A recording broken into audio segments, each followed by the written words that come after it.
भारत में मुद्रास्फीति को कैसे मापा जाता है? तो भारत में मुद्रास्फीति को मापने के मुख्यतः 2 तरीके हैं। एक तो है कंज्यूमर प्राइस इंडेक्स, उपभोक्ता मूल्य सूचकांक, और दूसरा है थोक मूल्य सूचकांक, होलसेल प्राइस इंडेक्स। ये 2 इंडेक्स हैं जिन्हें देखकर हम बता सकते हैं कि हमारी अर्थव्यवस्था में महंगाई बढ़ रही है या महंगाई कम हो रही है। अब पहले देखते हैं कंज्यूमर प्राइस इंडेक्स को। कंज्यूमर प्राइस इंडेक्स क्या देखता है कि वस्तुओं और सेवाओं की कीमतें कम हुई हैं या ज़्यादा हुई हैं।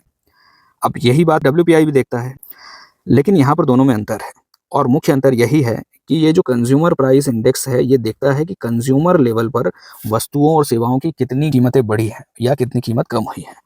ये जो मूल्य है, मतलब ये जो कीमत है, ये उपभोक्ता के द्वारा चुकाई जाती है, और जहाँ उपभोक्ता कीमत को चुकाता है वहाँ पर देखा जाता है सीपीआई को, वहाँ से कैलकुलेट किया जाता है सीपीआई। और वहीं पर ये जो डब्ल्यूपीआई है, डब्ल्यूपीआई देखता है थोक लेवल पर, मतलब बाजार में कंज्यूमर के लिए जो प्रोडक्ट्स अवेलेबल होते हैं उससे पहले देखता है डब्ल्यूपीआई की प्रोडक्ट्स की कीमतें बढ़ी हैं या कम हुई हैं। सीपीआई में 4 प्रकार की और मुद्रास्फीति अलग अलग ग्रुप्स के लिए कैलकुलेट की जाती है। एक तो ये है औद्योगिक श्रमिकों के लिए सीपीआई इंडस्ट्रियल वर्कर, इसको कैलकुलेट किया जाता है लेबर ब्यूरो के द्वारा। एक है कृषि श्रमिकों के लिए सीपीआई, मतलब consumer price index agricultural labour, इसको भी कैलकुलेट किया जाता है लेबर ब्यूरो के द्वारा। एक है ग्रामीण मजदूरों के लिए सीपीआई यानी consumer price index rural labour, इसको भी कैलकुलेट किया जाता है लेबर ब्यूरो के द्वारा।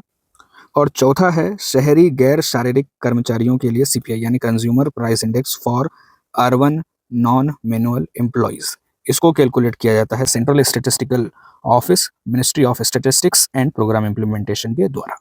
कंज्यूमर प्राइस इंडेक्स का आधार वर्ष है 2012, और मॉनेटरी पॉलिसी कमेटी, मौद्रिक नीति समिति भी सीपीआई को देखकर यह देखती है कि अर्थव्यवस्था में महंगाई कितनी बढ़ी है, कितनी कम हुई है। डब्ल्यूपीआई की रेंज सीपीआई से ज़्यादा है, लेकिन यहाँ पर ध्यान रखना है कि डब्ल्यूपीआई में सिर्फ वस्तुओं की कीमतें देखी जाती हैं, जबकि कंज्यूमर प्राइस इंडेक्स में वस्तुओं और सेवाओं दोनों की कीमतें देखी जाती हैं। डब्ल्यूपीआई का आधार वर्ष है 2011-12, पहले 2004-5 था, 2017 में 2011-12 हो गया है।